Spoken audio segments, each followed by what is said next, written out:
പറയൂ, മാഞ്ചസ്റ്ററിനെ പറ്റി, സിറ്റിയെ പറ്റി 2 വാക്ക് പറയൂ. സിറ്റിയിലെ ഗാന്ധിജിയുടെ പ്രതിമയുണ്ട്. സിറ്റി സെന്ററിൽ. എന്തുണ്ടെന്ന്? അയ്യോ അങ്ങനെയൊന്നും വേണ്ട, എനിക്ക് നാണാവും.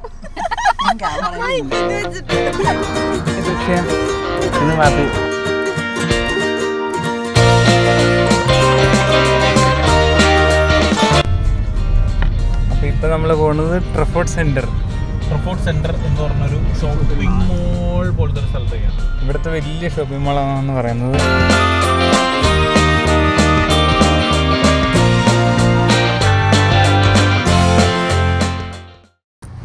ഇപ്പൊ നമ്മളുള്ളത് മാഞ്ചസ്റ്ററിലാണ്.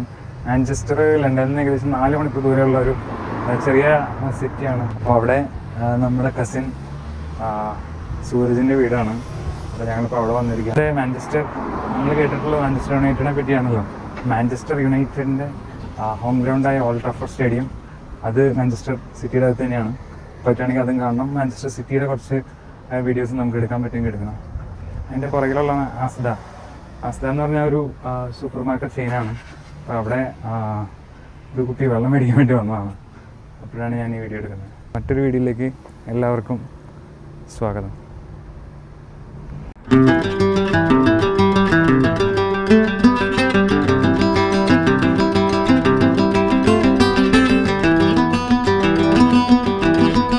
ഈ കാണുന്നതാണ് മാഞ്ചസ്റ്ററിൻ്റെ ഒരു ചെറിയ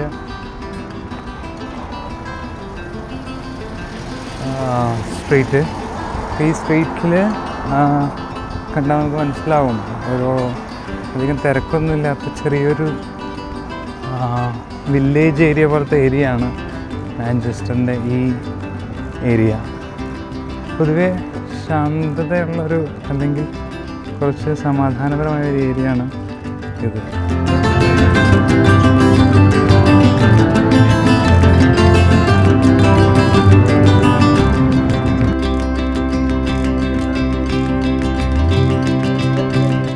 കൂടെയുള്ളത് സൂരജ്, ദൃശ്യ, പിന്നെ മാത്തൻ. സൂരജ് ഹായ് പറയൂ. ഇപ്പൊ ഉണക്കേ ഉള്ളൂ. ഹായ് ദൃശ്യ. ഇത് മാത്യു. ആ സൗണ്ട് വേണ്ടായിരുന്നു. ഇപ്പൊ നമ്മൾ പോകുന്നത് മാഞ്ചസ്റ്റർ യുണൈറ്റഡിന്റെ ഹോം ഗ്രൗണ്ടായ ഓൾഡ് ട്രാഫോർഡിലേക്കാണ്. അതിനെപ്പറ്റി കൂടുതൽ details Manchester United diehard fan Suraj പറയുന്നതാണ്.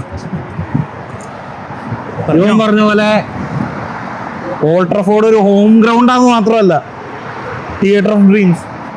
മാഞ്ചസ്റ്റർ യുണൈറ്റഡ് ഫാൻസിന്റെ രോമം എണ്ണീച്ച് നിൽക്കുന്ന സാധനമാണ്. അതിൻ്റെ ഉള്ളിൽ കയറുമ്പോൾ അത്ര കിടുവാണ് അതിൻ്റെ ഉള്ളിൽ. അതെ, അതിൻ്റെ ഉള്ളിൽ കയറാൻ പറ്റില്ല, പുറത്തുനിന്ന് കാണാം. അപ്പോൾ മാഞ്ചസ്റ്റർ UK വരുമ്പോൾ അവൻ ആകെ ആഗ്രഹിച്ചത് മാഞ്ചസ്റ്ററിൽ താമസിക്കണം എന്ന് മാത്രമാണ്. കാരണം അവൻ പണ്ട് മുതലേ മാഞ്ചസ്റ്ററിൻ്റെ ഫാനാണ്. ബെക്കാമുള്ള കാലം മുതൽ മാഞ്ചസ്റ്ററിൻ്റെ ഫാനാണ്. ഇപ്പോഴും അതെ എന്ന് തോന്നുന്നു. ഈ സീസൺ എങ്ങനെ ഉണ്ടായിരുന്നു? വൃത്തികെട്ട സീസൺ. സൂരജിനെ പറ്റി 2 വാക്ക് പറയേണ്ടത് ഇപ്പോൾ അത്യാവശ്യമാണ്. സൂരജ് എന്ന് പറഞ്ഞാൽ നമ്മുടെ ഗീതാഞ്ജലി, ഇതാണ് ഗീതാഞ്ജലിയുടെ കസിനാണ്. സൂരജിൻ്റെ വൈഫാണ് ദൃശ്യ. സൂരജിൻ്റെ അതെ ഫ്രണ്ടാണ് മാത്യു. അപ്പോൾ ഇവിടെ വന്നിട്ട് കാണേണ്ട സ്ഥലം കാണിക്കാണ്ടാണ് അവൻ ഫോട്ടോ എടുത്തോണ്ടിരിക്കണേ. ക്യാമറ തിരിക്കാൻ പറ്റുമോ? അതെ, അപ്പോൾ കാണിക്കേണ്ട സ്ഥലം കാണിക്കാം. ഇതാണ് തിയേറ്റർ ഓഫ് ഡ്രീംസ്. മാഞ്ചസ്റ്റർ യുണൈറ്റഡിന്റെ ചരിത്രം അത് ഏതൊരു ഫുട്ബോൾ ആരാധകനെയും കോരിത്തെരിപ്പിക്കുന്ന ഒരു വല്ലാത്തൊരു കഥയാണ്.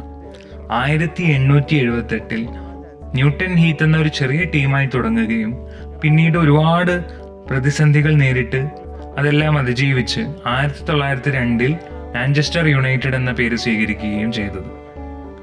പിന്നീട് 1950കളിൽ മാറ്റ് ബിസ്ബിയുടെ നേതൃത്വത്തിൽ ഒരുപാട് വിജയങ്ങൾ മാഞ്ചസ്റ്റർ യുണൈറ്റഡിന് കൈവരിക്കാൻ സാധിച്ചു. പക്ഷേ നിർഭാഗ്യമെന്ന് പറയട്ടെ, 1958 മ്യൂണിച്ചിൽ നടന്നൊരു വിമാന അപകടത്തിൽ അവരുടെ 8 പ്ലെയേഴ്സും 3 ഒഫീഷ്യൽസും മരിക്കാനിടയായി.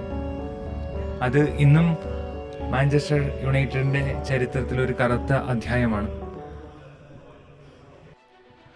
പിന്നീട് അങ്ങോട്ട് നമ്മൾ കണ്ടത് 0 നിന്ന് വീണ്ടും തുടങ്ങുന്ന മാഞ്ചസ്റ്റർ യുണൈറ്റഡിനെയാണ്.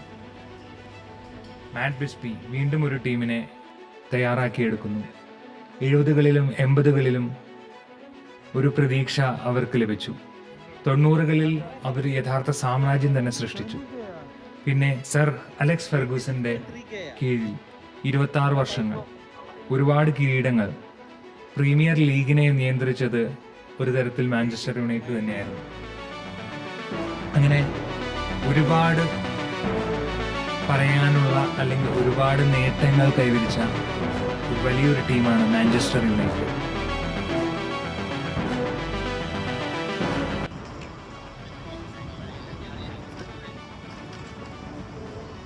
ലോകത്തെമ്പാടുമുള്ള മാഞ്ചസ്റ്റർ യുണൈറ്റഡ് ഫാൻസ് ഒരു തവണയെങ്കിലും വരണമെന്ന് ആഗ്രഹിക്കുന്ന അവരുടെ ഡ്രീം ഡെസ്റ്റിനേഷനിലാണ് നമ്മളിപ്പോൾ ഉള്ളത്, ദ ഓൾഡ് ട്രഫോർഡ്.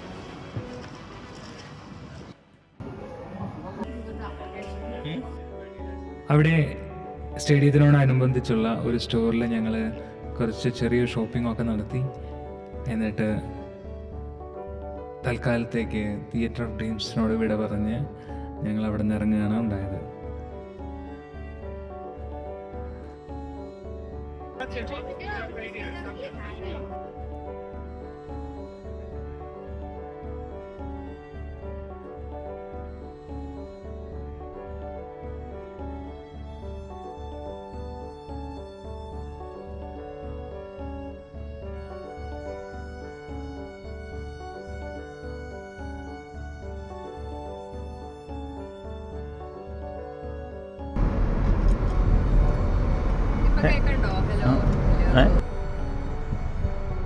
അറിയോ മാഞ്ചസ്റ്ററിനെ പറ്റി, സിറ്റിയെ പറ്റി 2 വാക്ക് അറിയോ? സിറ്റി ടീമല്ല,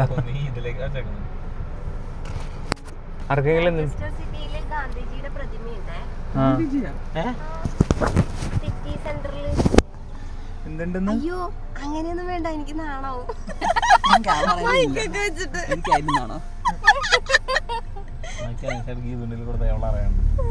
ആരെ എന്റെ എടുക്കാനാ?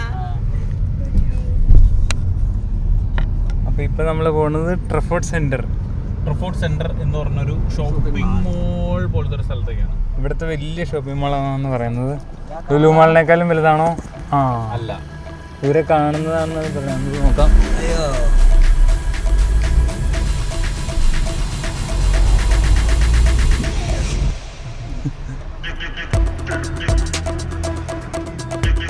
Trafford palazzo.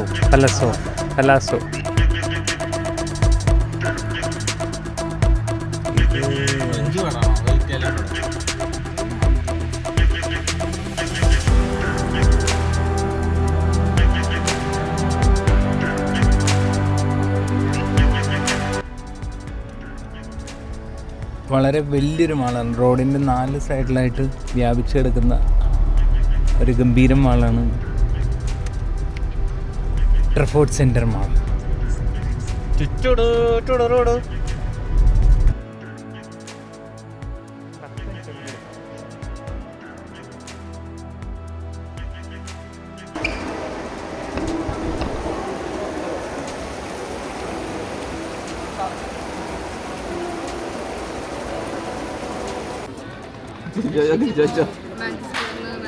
തുറക്കാൻ പറ്റില്ല.